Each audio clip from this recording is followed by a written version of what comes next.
جو اس کا پوری طرح سے انالیسس کر سکوں، لیکن جو میں نے چیدہ چیزیں دیکھی ہیں، اس میں ٹیکسز بڑھائے گئے ہیں، اور مطلب اندازہ یہ لگا لیں کہ یہ 14,460 ارب روپے کا بجٹ ہے، اور اس میں 9200 ارب روپے جو ہے وہ اس میں وفاقی اور صوبائی دونوں ٹیکسز شامل ہیں۔ جو ایف بی آر کا بجٹ ہے، سوری، جو ان کا تخمینہ ہے محصولات کا، وہ 9200۔ اب یہ 9200 ارب روپیہ اس ملک کے لوگوں سے لیا جائے گا ٹیکسز کی صورت میں، جو پہلے ہی مہنگائی، بے روزگاری اور لا اینڈ آرڈر کی خراب صورتحال کے پیش نظر بہت زیادہ معاشی مشکلات کا شکار ہے۔ تو اس حکومت کی ترجیحات کیا ہیں، اس سے اندازہ ہوتا ہے کہ تعلیم کے لیے 82 ارب ہے، صحت کے لیے 26 ارب ہے، اور باقی جو چیزیں ہیں وہ بھی آپ کے سامنے آ گئی ہیں۔ تو مجموعی طور پر اگر دیکھا جائے تو یہ بجٹ جو ہے یہ ایک ناکام بجٹ ہے۔ وہ ایک الزام لگایا جاتا ہے اسحاق ڈار پر بہت سے لوگوں کی جانب سے کہ یہ انہوں نے آئی ایم ایف کو بھی ذیلی اعداد و شمار پیش کر کے ماموں بنانے کی کوشش کی تھی، اور پھر انہوں نے ماموں بنا بھی لیا تھا تو وہ ساری چیزیں بعد میں پکڑی گئیں۔ تو اس میں بھی یہی لگتا ہے کہ عوام کو ماموں بنانے کی کوشش کی جا رہی ہے، اپنے جو عللے تللے ہیں وہ کم نہیں کیے جا رہے، اور خصوصاً جو سرکاری دورے ہیں جو وزیر اعظم اور ان کی کیبنٹ کے ہیں، ان کے لیے بھی اربوں روپے مختص کیے گئے ہیں۔ تو ایک ایسا غریب ملک جس کی معیشت جو ہے وہ، جیسے خواجہ آصف صاحب کہتے ہیں کہ جی یہ تو وینٹیلیٹر پہ ہیں، تو پہلے ہی وینٹیلیٹر پہ ہے، وہاں اس قسم کے شاہانہ اخراجات جو ہیں، حکومت ایک طرف لوگوں کو کفایت شعاری کا درس دیتی ہے، دوسری طرف جو ہے وہ ان پر ٹیکسز میں جو ہے اضافہ کیا جا رہا ہے، اور اپنے جو عللے تللے اور اخراجات ہیں ان میں کوئی کمی نہیں کی جا رہی۔ تو میں یہ سمجھتا ہوں مجموعی طور پر کہ ایک ناکام بجٹ ہے،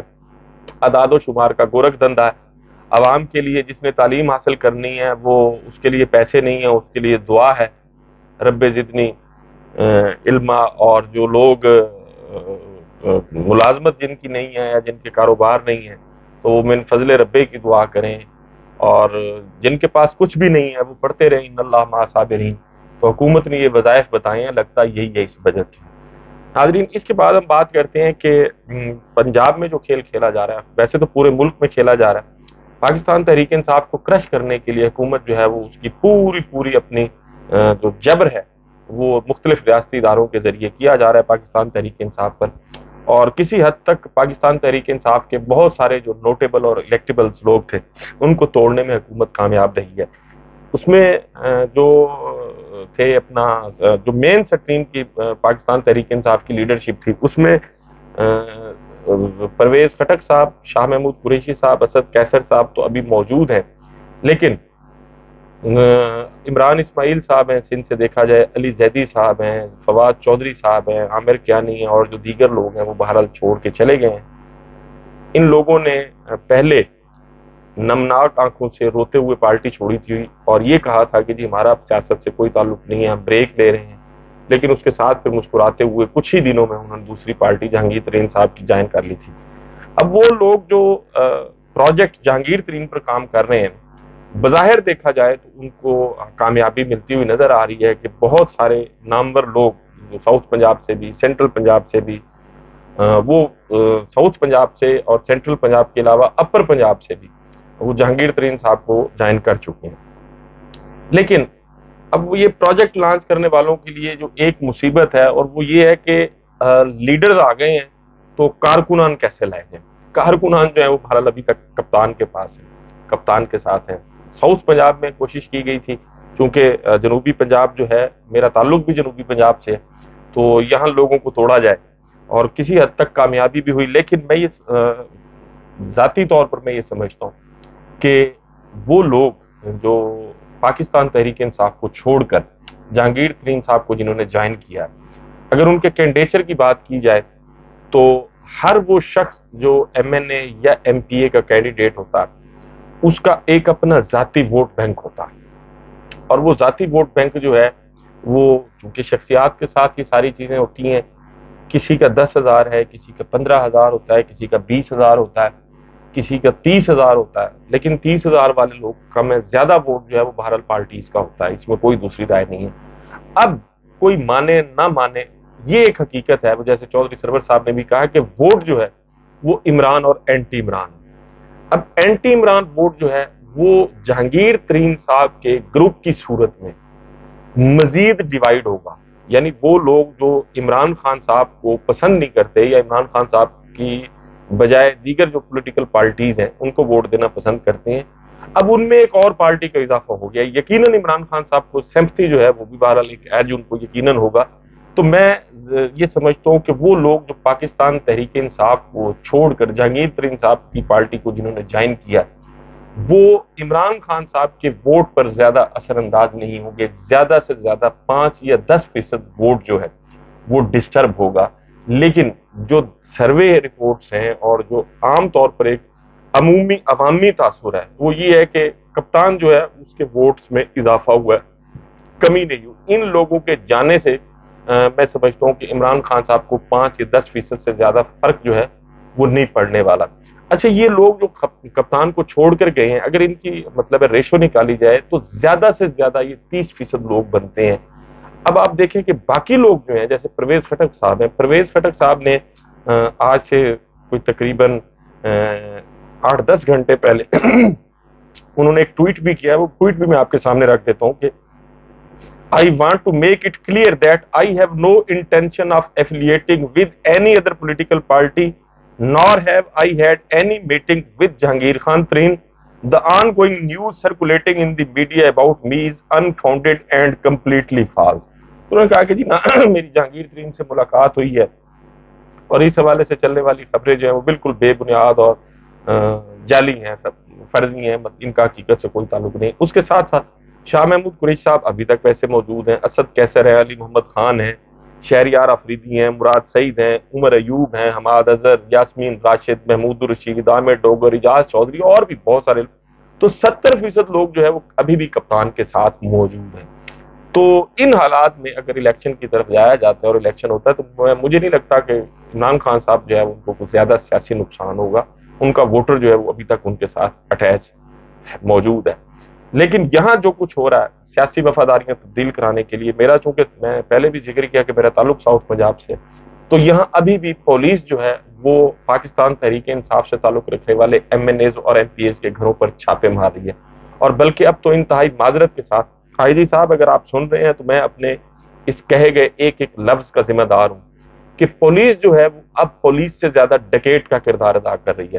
اب جس ایم این اے اور ایم پی اے کے گھر چھاپا مارا جاتا ہے ان کی گاڑیاں اٹھا لی جاتی ہیں، ان کے گھر سے الیکٹرانکس کا سامان اٹھا لیا جاتا ہے، اور اگر سامان نہ اٹھایا جا سکے تو پھر اس کو توڑ دیا جاتا ہے. پاکستان تحریک انصاف سے تعلق رکھنے والے لوگوں کو ذہنی اذیت دی جا رہی ہے. اب ایک طرف محترمہ مریم نواز صاحبہ جو ہیں انہوں نے جلسے کا اعلان کر دیا ہے، لیکن کیا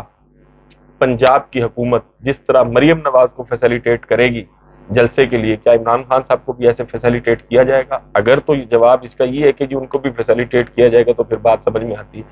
پاکستان تحریک انصاف سے تعلق رکھنے والا کوئی ایکٹیو پولیٹیکل جو بھی سیاسی کارکن ہے اس کو M N As M P As تو دور کی بات ہے، ان کو بھی گھروں سے نہیں نکلنے دیا جا رہا. پنجاب پولیس جو ہے اس وقت عملاً ایک جلاد کا کردار ادا کر رہی ہے پاکستان تحریک انصاف کے لیے. لیا کی تحصیل کروڑ سے ایک ایم این اے ہیں مجید خان نیازی صاحب، ان کے گھر پر ریڈ کیا گیا، وہ گھر موجود نہیں تھے تو ان کی 3 گاڑیاں اٹھا لی گئی ہیں. اب یہ ایک ایسی ڈکیٹی ہے جو سرکاری اسلحہ، سرکاری یونیفارم اور سرکاری گاڑی کے زور پر کی گئی ہے، اور اس ڈکیٹی کا جو ذمہ دار ہے وہ میں سمجھتا ہوں کہ اور کوئی نہیں ہے، صرف اور صرف پنجاب پولیس کا ادارہ ہے. تو پنجاب پولیس جو ہے اس کو بھی سوچنا چاہیے کہ یہ جو کچھ کیا جا رہا ہے اس کا جلد یا بدیر بہرحال آپ کو حساب دینا پڑے گا. اور میں چونکہ اب وہ لوگ جو ہیں پاکستان تحریک انصاف سے تعلق رکھنے والے وہ چونکہ انڈر گراؤنڈ اس وقت سارے، اور وجہ یہی ہے کہ پنجاب پولیس جو ہے وہ انہیں گرفتار کرنا چاہتی ہے، اور گرفتار کرنے کے بعد کوشش یہی ہوگی کہ جن کی سیاسی وفاداریاں تبدیل کرائی جائیں. تو میں دعا گو ہوں کہ یہ لوگ گرفتار نہ ہوں. ناظرین، پاکستان میں جو سیاسی اس وقت غیر یقینی کی صورتحال ہے، یقیناً اس سے معاشی غیر یقینی بھی پیدا ہوتی ہے. تو وہ ادارے جو مقتدر ہیں، جو پاکستان میں فیصلے کرنے والی ہیں، ان کو سوچنا چاہیے کہ یہ جبر کی اور خوف کی فضا جو ہے اس کو کب تک برقرار رکھا جا سکتا ہے. ناظرین، آپ سے ملاقات ہوگی اگلی ویڈیو میں. اپنا اور اپنے ارد گرد کے لوگوں کا بہت خیال رکھیے گا. اللہ حافظ.